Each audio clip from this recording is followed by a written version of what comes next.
Good morning, folks. This is Evan Saint-Gerard from Keller Williams Realty Landmark, representing New York. I'm your host, Evan Saint-Gerard, and Dean Graber Basie is back there working on another project. This is called Investors Corner: Road to Wealth. So this is pretty much going to give you the ins and outs if you're thinking about investing in real estate, what you need to do. Our special guest today is Salvatore Cavalieri. Was that Excellent. close? All right, perfect. Cavalieri. Very good. Thank you, Evan. Cavalieri. All right, Salvatore, tell us basically where you're from. Well, I am based in South Florida. We have two offices. We have one in South Florida in West Palm Beach, Wellington, that area.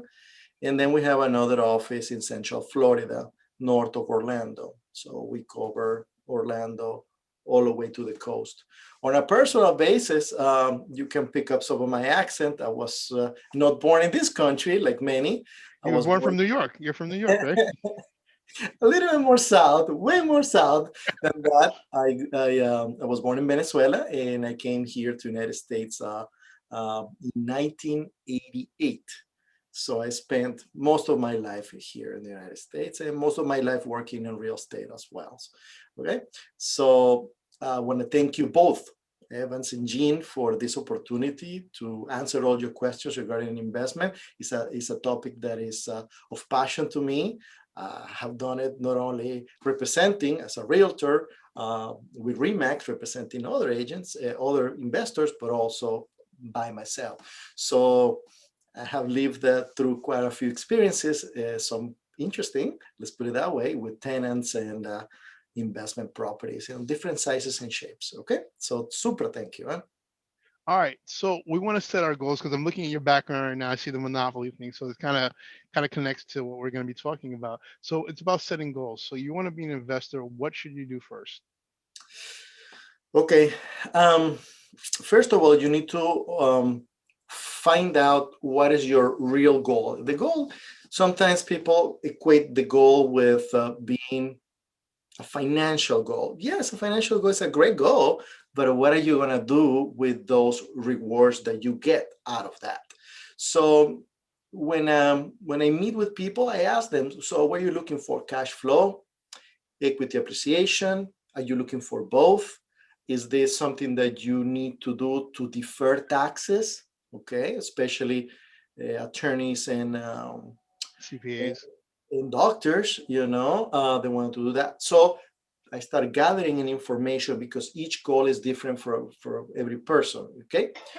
But at the end of that, you always find out there is something personal behind it.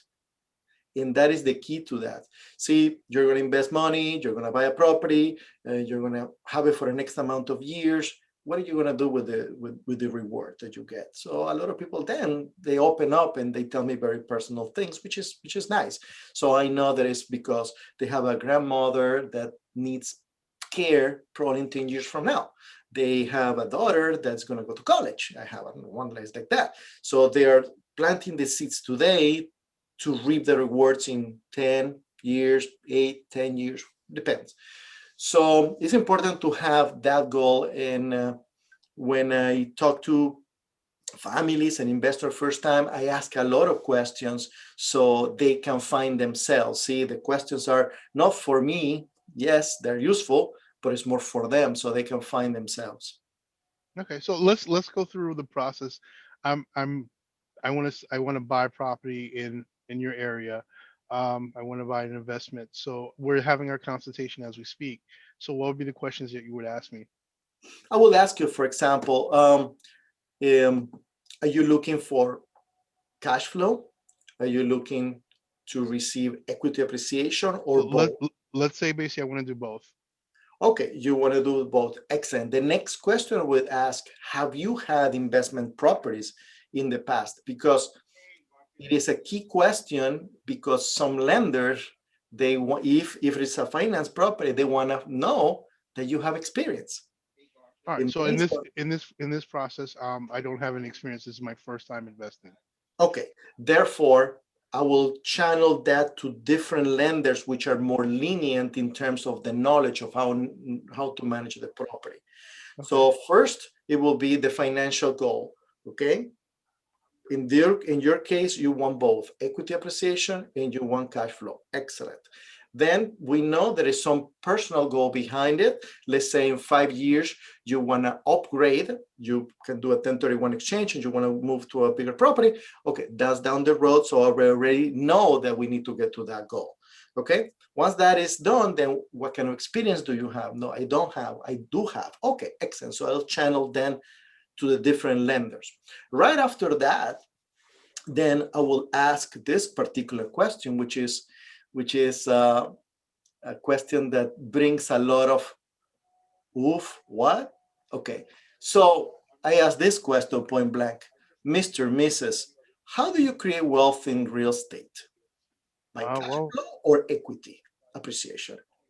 okay. So let's say my answer is blank. Blank. And the answer is typically blank. Hmm. Most people are so concentrated on getting a cash flow, and I completely understand it because with the cash flow, you pay the bills, and then with the extra money that you get, you do whatever you want to do with the money. You can save it, reinvest Hmm. it, you can do that. But the wealth in real estate is created through times by equity appreciation. Okay, Okay. so people they get over that hump, okay, and then they say, okay, excellent. Now it comes the point is, so I stop there and I ask them, Mr. Mrs., okay, what kind of type of property do you think will be best for you?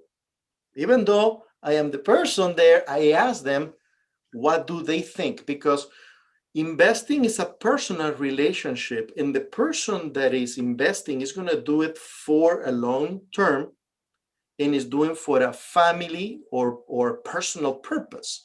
So it has to be a team collaboration.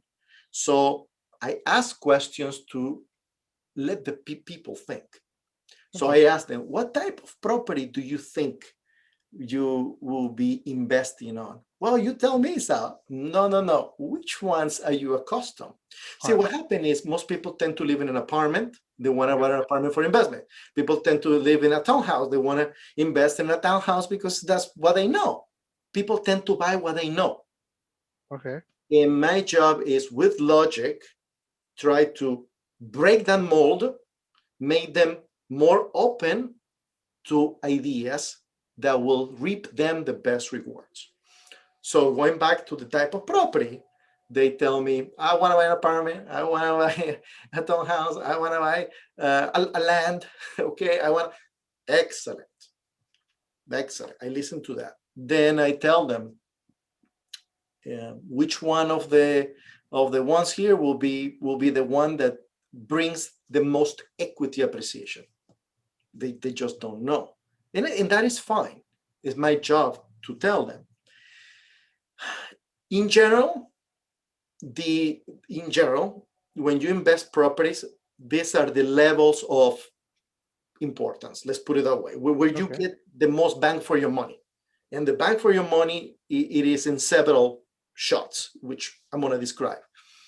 But if you're going to invest for a period of time of 3 or more years, by the way, I am not a believer of at all of flippings, Okay. and that's a separate question we can handle. Flippings for me is hustling, it is gambling, it is not a sound investment practice, period. Okay, separate conversation. So this is the level. Number one, single family homes. Single family homes on average appreciate faster. People tend to want to live in there because they have more privacy. And now in the times of COVID, we are seeing that a lot of people really regretted selling their single family homes and moving to a condo because now they have to share walls with someone else. Okay. And people are concerned about that. They have to share halls with someone else. They have to share elevators with other people, and they are concerned. For example, in downtown Miami, if you want to go up a tower, they're limiting the number of people that they can ride in the elevator to one. So imagine if you're in a hurry for a business and you have 10 people waiting for the elevator to come up. So even before COVID, buying a condo probably was not the best. Okay, single family homes is always brings independence. You can have your barbecue in the backyard. You don't depend on anything. You can have a pet too. Okay, right after that, it will be, yeah, and I'm talking residential. Okay, it will Okay. be a townhouse. Townhouse gives you some degree of freedom if you have a backyard, stuff like that. Lastly, will be a condo. Um, okay. Now, there are other types of residential investment like a multifamily, like a duplex, triplex, fourplex, even bigger. Okay. More than four will be commercial, right? But if you're going to get started, start with a single family home. That was Um, going to be the first thing I was going to ask you. For someone who's just starting out, definitely start with a one family. Start with a single family home. The single family home has always been the American dream. Everybody wants to have their own backyard, put the barbecue on the back in summer. It's winter, you can still, have, a heater and a drink in the colder climates. But that's it. And now it is proven that at least in South Florida, we see it, the number of apartments on the market, condos on the market, it is 6 times, 7 times higher than single family homes. Single family homes are selling, if properly priced and in good condition, they're selling 5 days. Okay. So let's say that basically we had the consultation. I come to the realization, all right, single family is what I need to do. Now what do I do with you? Well, now we need to pick the area. Where? Okay. Okay. So in here comes other set of questions. Okay. You have people that have never invested and people that already invested. Hmm. Let's pick the ones that are already invested. If they already invested properly and have experience, I'm going to ask them, what kind of asset do you have? They're going to tell me, well, I have single family homes, I have a condo, I have etc. Okay. Hmm. And I said, for this investment, probably not we could probably not the best time to talk about it, but sometimes when you invest in real estate, sometimes it's better to have the same class Okay. of properties for economies of scale, for being able to turn around the property, cleaning them, making them available for the public. There are a lot of advantages. So Okay. you're saying basically if I already are invested in a couple of single families, it's best to continue that to another single family. If I invested in condos, then do that. We have now clients that before they join us, they purchase properties throughout the United States. Basically, they went on vacation one place and they bought something. They went on vacation and bought another one, and they bought apartments. Now they're now 10 years later they are looking at that the disparity of growth. Some of the properties they're just paying themselves, no equity appreciation. It also depends on the region of the country. There's some region of the country where you get no equity appreciation, but you get cash flow. There's some other parts of the country that you get both. There's some part of the countries that you lose money monthly, but you make it through the equity appreciation. Okay, so those are different ways we can go, but it's better to have the same class, Okay. ideally. But if they're producing, if they're not having problems, maybe we leave it as that. But going forward, in order to grow, because one of the initial questions, yes, you want to have a goal. Well, the goal is how much in dollars, how many dollars are we going to have in order to get, let's say, to a goal of $20,000, $30,000 free cash flow per month. So that means a plan has to be drafted. That means that the properties need to be bought an X period of time, every 3 months, every 2 months, things like that. So that's the consultation at the beginning.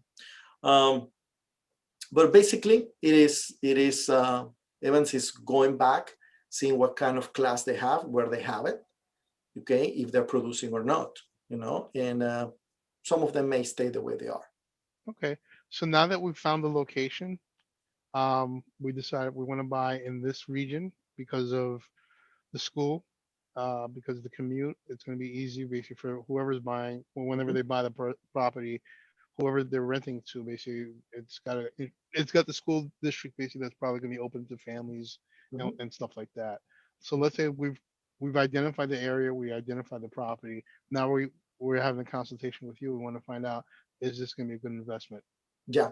Well, actually, a lot of people, when they come to us, they already have some areas. And you have basically two types of investors. You have the investor who already have properties and they don't manage them themselves. They have managers in each location that manage the properties. Some others, they like to buy close by because they manage the property. Okay. Sometimes when that happens, I need to ask them other questions. Why do they need to be next to you? Because sometimes it's a matter of comfort. It's comfort. They feel secure that they can look at the property. But at the same time, they may be investing in a zip code, okay, that may not be bringing what they want to. Okay. So I have a particular client, he invested in downtown Miami, part of downtown Miami, and he's not bringing what it is because that's the way it is now. So he needs to sell those assets to move the money. So going back to location, these are my questions. Number one, what jobs are there? Okay. What kind of jobs? Is this low-paying jobs? You have high-tech jobs? New industries moving in? Clear, we need to know that. Then modes of transportation. An area cannot be developed if it is very hard to get to it. It may be developed 10 years from now, but 10 years from now, what are you in terms of health, in terms of age, in terms of your financial goals? So it's very important to be surrounded by good highways or near highways or good airports or ports. You gotta have that. Otherwise, the economy doesn't move well. Okay. And it's also very important to see what is the friendliness or not friendliness or that particular area where you want to invest. For example, there are communities throughout the United States. I don't want to pick one in particular, but there are some communities in Florida and in California that the neighborhood are happy the way they are. They don't want to see more construction. They just don't want to see more offices being built because they're happy the way they are. Okay.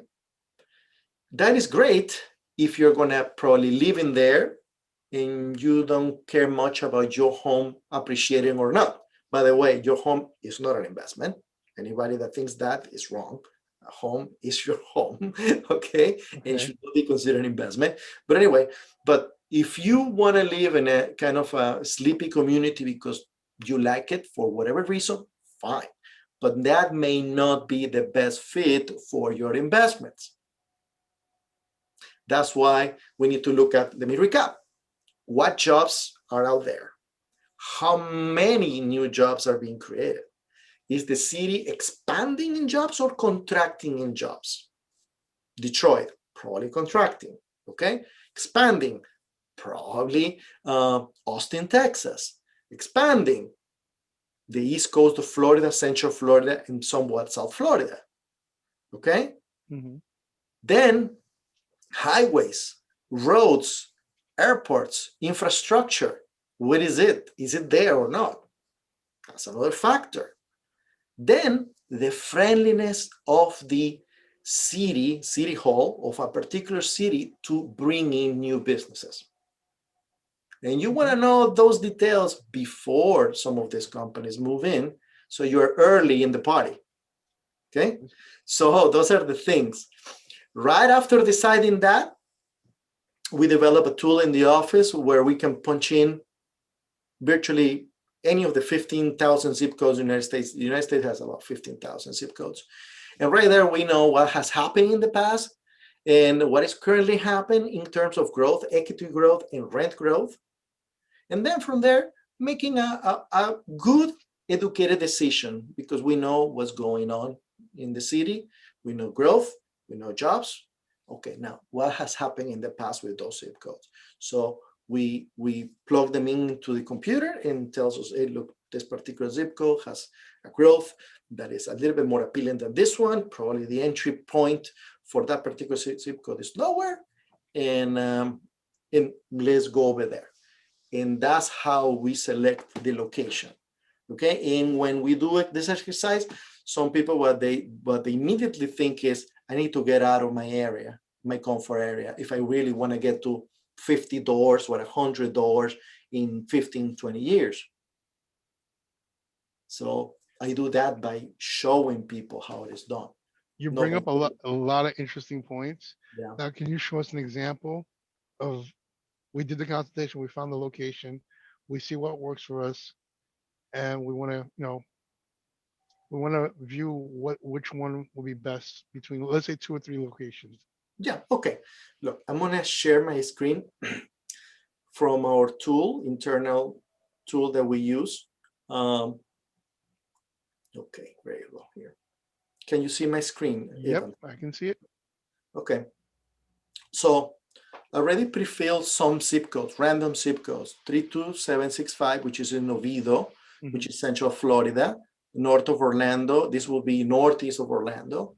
Wellington is in South Florida.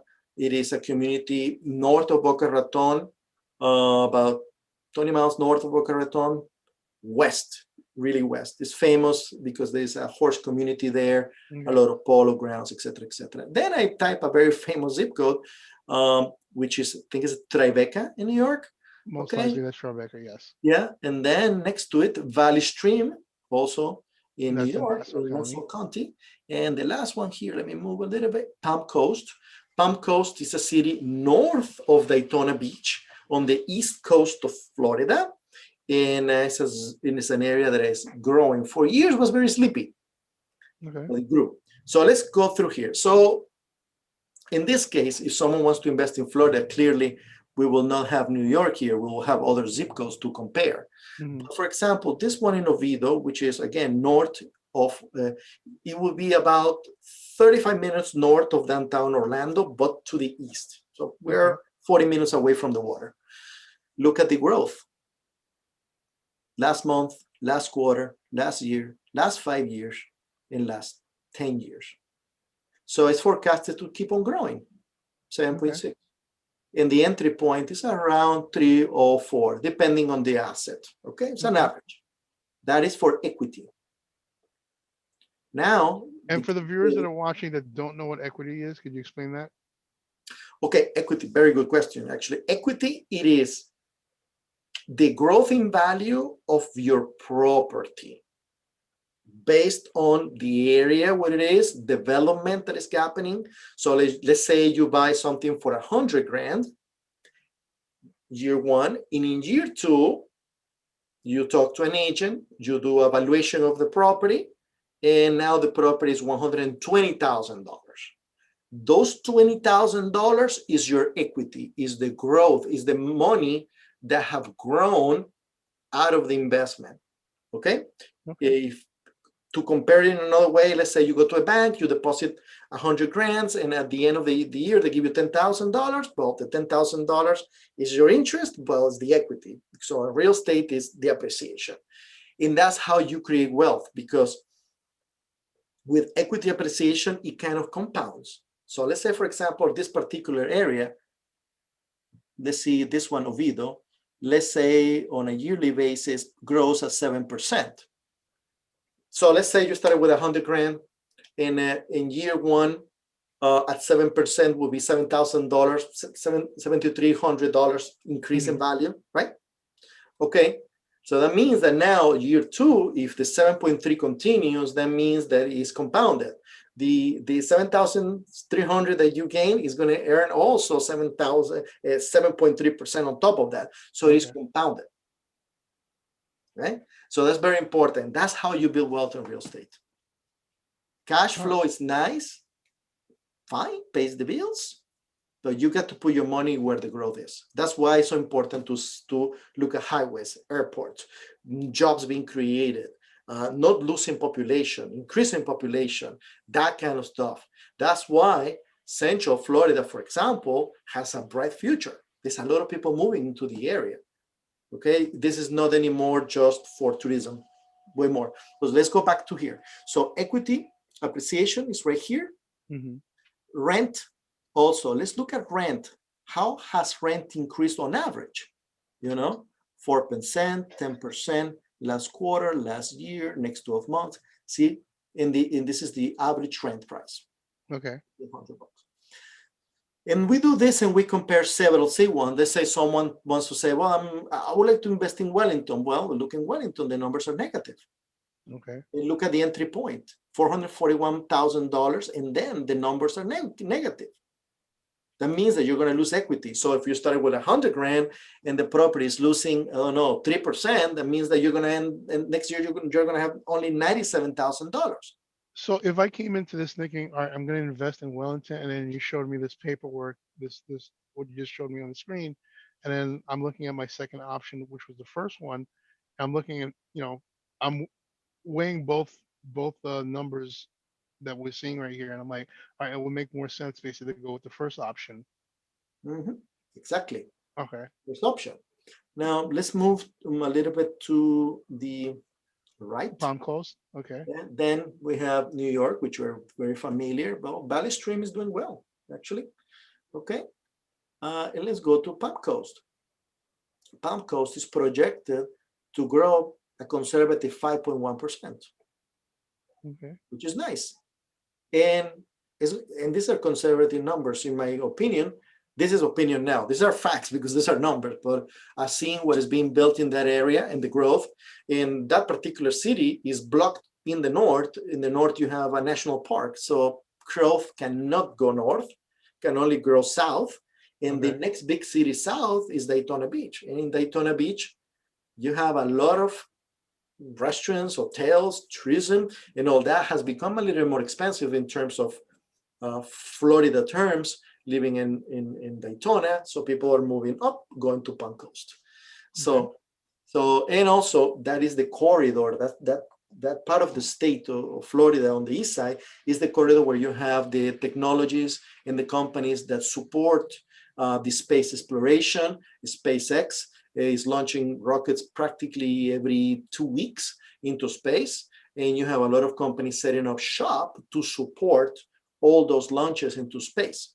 So you have a lot of business created there. And then you have very good highways moving to the center. So you have families on the coast that over the weekend, they travel west to the parks and then east home. Okay. All right. So, you brought up a lot of interesting points, especially with if you're investing, you have to do your research to see what kind of jobs are there, basically, because that's going to tell you which investment is going to be giving you the most equity in the long run, and you want to see the growth in that town or that city that you're going to invest in. So I'm glad you brought that up. Continue. Well, so this is the analysis. This is the analysis of where to put the money. So we can compare here several zip codes. Okay, you have the Palm Coast, you have Oviedo, Wellington. I think it will be out of the question now, but we can type here any other ones that they are appealing. Okay. All right. So in this scenario, let's say that basically I have enough money that I just sold my house in Valley Stream, and I have enough money basically to buy another investment home. So I want to buy one in the first option that you gave me, and then possibly the second one. Okay. Then the second one, the third option, the one in Palm Coast. So what are we doing then? Okay. So now that let's say option number one is Oviedo. Okay. Now we need to look for the property. Okay. Okay. Now looking for the property, it is not going into the MLS and see what is there. No, it requires making phone calls. It requires being in contact with, let's say it's a new construction, with the developers before they develop the complex and being able to get early into the game. Okay. Okay. But this is another question I get often. It is, we're looking for a big deal. Everybody's looking for a deal. and that is a kind of valid question because everybody wants to invest early. But if you think something is expensive now in 2020, imagine how expensive it's going to be 5 or 10 years from now. Could you repeat that one more time, please? I don't think the audience heard that. I want to make sure that it's clarified. Just ask, could you repeat that last thing again? Sure. If you think a piece of real estate is expensive now in 2020, think how expensive it's going to be in 2025 or in 2030. So when someone tells me that, I listen, I respect that, and immediately I tell them, Mr. and Mrs., I think you should consider the return on the investment first. And they look at me and said, typically they said, you get a point. Think about this. In the 70s, the interest rates were what, 17, 18%, and people were still buying property. Yep. Why? Because they were looking at the return. Okay, if I'm buying something and it's costing me something, I'm getting a mortgage, I'm making the mortgage, I'm collecting rent, I'm paying my expenses, and I have an X amount of money left, that's my return. So price is irrelevant if you're getting the return that you're looking for. And I asked them, what return are you looking for? 5, 6, 7%. There are some people that are not realistic. And I asked them, why are you looking for 20% on something? They may be that you will out there, but by the time you get it, or you put yourself in line out of 20,000 people that want to have the same deal, you may be too old for that already. Got it? So yeah. I always tell them, look for the return on the investment. What is the return on investment? And for that, I have a tool, because some people say, well, yeah, okay, I never thought about that. Exactly. That's why we work as a team.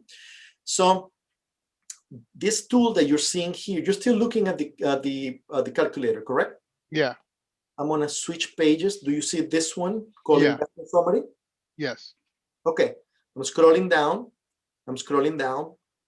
This is the same property. This is a duplex in Palm Coast. It's a 4-2, 4 bedrooms, 2 bath on one side. So look, when we select a property in conjunction with the owner, because it's a team effort, we provide the expected returns, and this particular one, the return on the cash, this is a real life example, by the way, is a 9.2%. I would like to know what kind of bank does it give you, that is a legal bank, that gives you 9.2%. I'm glad you mentioned that. Yeah. Maybe you have to go to very weird places in the world, and maybe they mine and do whatever, and they give you maybe a return like this, but that's very risky and probably immoral. Okay. Yeah. So 9.2%. So then I asked the person, was price relevant to this decision? And typically they're very quiet and says, okay, thank you, show me. So we prepare this with all the returns, debt cover ratio, rent value ratios, and the whole analysis, cash flow, how much the property is going to cash flow on a yearly basis, income, vacancies, management, other expenses. We include here a lot of unknowns in terms of being conservative numbers. Okay. Depreciation, that's another one that a lot of people don't really understand the value of depreciation. We can talk. Could you talk about that briefly, about depreciation? Okay.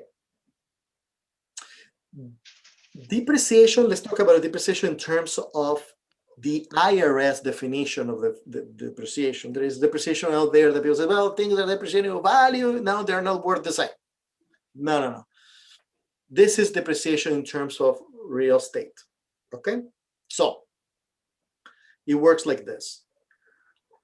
You bought an asset that is an investment asset, a rental house, a rental multifamily.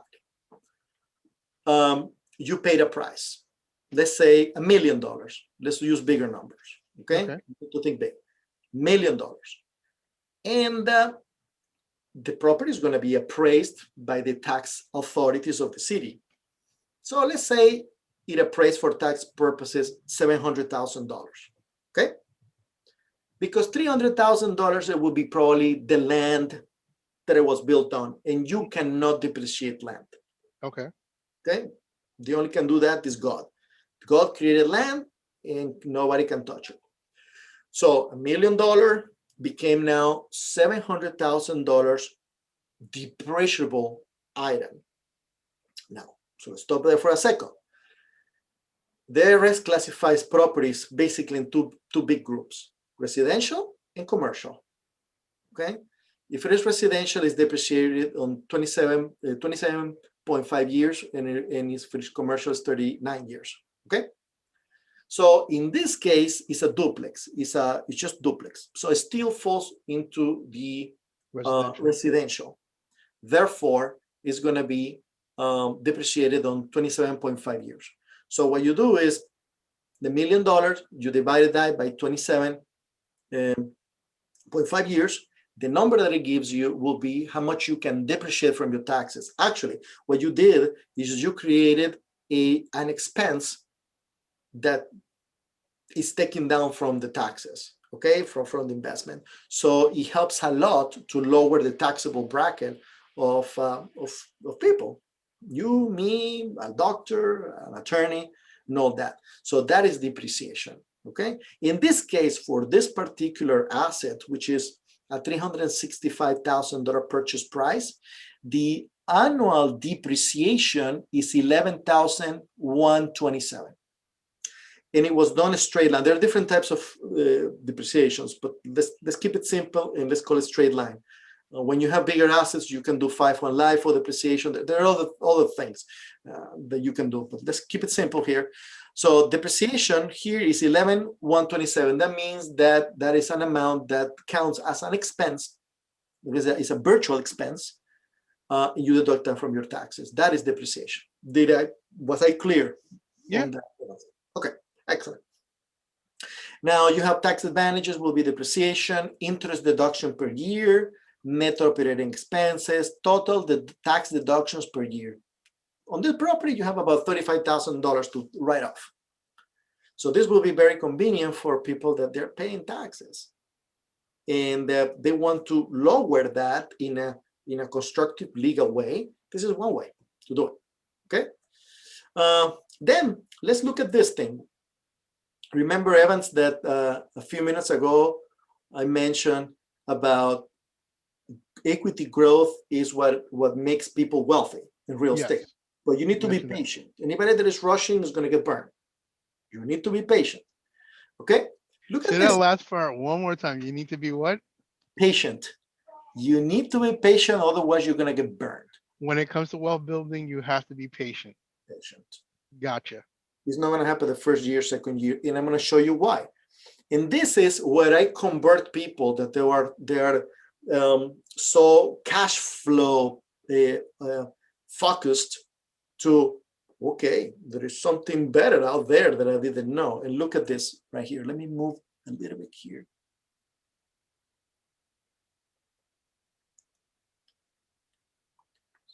Okay, there we go. Look here, this line where my cursor is equity appreciation. Okay. The first year, at the end of the year, so 12 months went by already.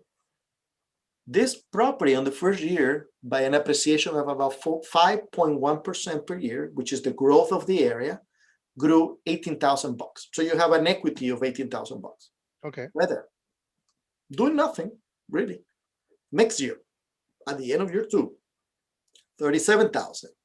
But if you multiply this by 2, will give you 36,000. But right now it gives you 37,000 because it's the compounding that I mentioned earlier. Okay. Look here. Third year, 57,000. That's equity. That's money there built because the appreciation of the property. If it is an investment property like a duplex, it has an even more appreciation than a regular house because it's an investment property. But anyway, that's a side comment. Okay. 57,000. Look at year 5. Year 5, $101,000. So think about a flipper, that builds, sells. If they would hold the property for the 5th year or between here and here, they will have another $100,000. Okay. So it depends on whatever your goal is. If you want to make short-term money, basically, then you flip. But if you want to do long-term money, like you're showing us with the formula, you have to be patient, buy the right property, buy in the right location, and then you'll see the income coming in. Yeah. Now, so look at the 7th year and the 9th year. But let's stay over here. Hmm. Typically, when we are over here in the year 3 to 7, this is the year where I get together with the owner, with the investor, and I say, what are we going to do?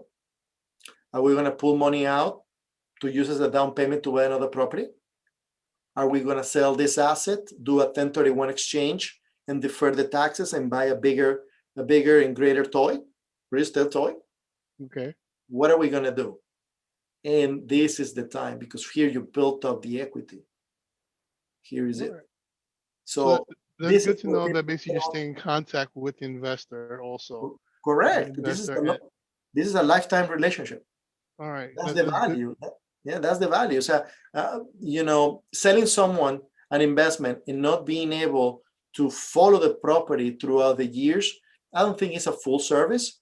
At least is the way we think in the office, is to continue that relationship. So right here between year 3 and 5 is where the big decisions come. What am I gonna do? And whatever your original goals were, let's say 3 years ago, probably not going to be the same now. So now that basically you probably bought the house for extra money for to do whatever you wanted to do. Now that goal is met. Now you have other goals, and like you just said, basically you see how much money is in equity, the wealth that you just built. So now basically your next decision is, like you said, buy something bigger, exchange to get something bigger, or do whatever else you want to do with the money. Exactly, Evans. Exactly. Things change. Recently, I was involved in a transaction. The and the gentleman was deciding if to pay points or not pay points. I don't know if you're familiar with this, but for the audience, basically, when you have investment properties, it's more common in investment properties. But anyhow, Hmm. the lender will offer a point, half a point, a point. Uh, It's when you pay down the rate. yeah, is to bring down the rate. And the gentleman was kind of new to that, and I said, I don't really want to pay. I think it was small, $1,500, something like that. And I said, uh, think about this. Right now, your goal is X. In 3 years from now, maybe different, and you will be stuck with a higher rate. Think So about the future. He and made a decision. I just opened his horizon, and he made the final decision, and he went with the point because all right. So he bought the rate down. yeah, He bought the rate down basically, so he wouldn't have to pay extra in the yeah. long run. In this case, work out for him because he's thinking long term. But if someone is thinking, well, in year 3, I am definitely selling, maybe a different strategy. So for Okay. that, we run the numbers too. Okay. All right. Look, you gave us a lot to think about. I don't want to overwhelm everybody with all this information, but after all this is said and done, they've done the research, they bought the property. It's year 5 now. They decide they want to buy something else. What do you recommend after that?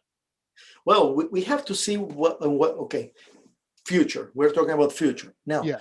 So again, in the same analysis, what's going on with the city Hmm. in that moment in the future? Are we attracting jobs or not? Highways development, job, of course, schools is important. All that, what's happening there? And then again, all that analysis never stops, Evans, always. Okay. Because you may have an asset that is shifting while you still have the asset. Therefore, you're gonna say, am I going to wait until the party is really over, or I get out of the party early and cash out when I have more in my pocket, right? So 3 years from now, the same analysis for the area is performed, and then the asset is looked for, and then the financial analysis that I'm showing, it is presented again, several ones, and then an offer is placed, negotiations, etc., etc. The asset is purchased, and we continue the cycle. We also do property management if someone decides to do that, just want to invest and receive their check wherever they are. We can Hmm. do that too, um, and we take all the headaches. So 3 years, 5 years from now, we need to see what happened to the area. He had improved or not, changed or not, and we go from there. All right. I think the most important thing you said, well, there's a lot of important things that you said. Number one, you got to be patient. Number two is you have to build a team. It's a team effort in order for this to make this happen. And you have to do research also. If you're going to invest, you have to research the area, research find out for yourself basically what your goals are and what you want to do in the next couple of years, and make sure that aligns basically with what you're purchasing to make sure it makes sense to you. It's a lot of information now. If somebody wants to purchase in Florida, how can they reach you? Well, they can reach me on my personal phone. It's 305-298-0246. You can reach me there, and that's the best way to reach me. We have the cavalierigroup.com. Through there, you can also reach us, and we can have a conversation. Even if you're not interested in Florida, we can still call me, and I can give you some guidance, some things to think about. So if you invest, let's say in Ohio or somewhere else, you at least you have a pathway, a checklist. Let's put it that way for you to invest somewhere else. So I'm always available. I enjoy doing this a lot. So the more people call me and I help them, the better it is. Salvador, I want to say thank you so much for your time and helping us put this together. And besides Espanol, what other languages do you speak? I didn't hear the last part. Sorry. Besides Espanol, what other languages do you speak? Oh, well, Or your team? some people say that I speak English, but it's doubtful. And then I speak Spanish. I speak Italian as well. And Kathy, also part of the team, and my wife too. She speaks Portuguese, English, and of course Spanish. Okay, so those are the languages we speak. Sometimes we don't know what we speak when we speak with each other, but anyway, You're passionate. You're passionate when you guys are speaking, so you guys understand each other. We move our hands and everybody understands. Period. That's the way it works. So technically, you're a New Yorker at this point. If you're speaking with your hands, you're a New Yorker. I am a New Yorker. I am a New Yorker too. All right. So Salvador, I can't say thank you enough. So I'm gonna try. Thank you. And I want to wish you, your family, everybody who's watching, Happy New Year. And again, if you need help investing, buying, or whatever you want to do real estate wise, give myself a call, give Salvador a call. We're here to help. Anyway, Happy New Year. Happy New Year. Thank you for this conversation. I really enjoyed it. And have a merry, healthy, and amazing New Year. Take care. All right. Awesome.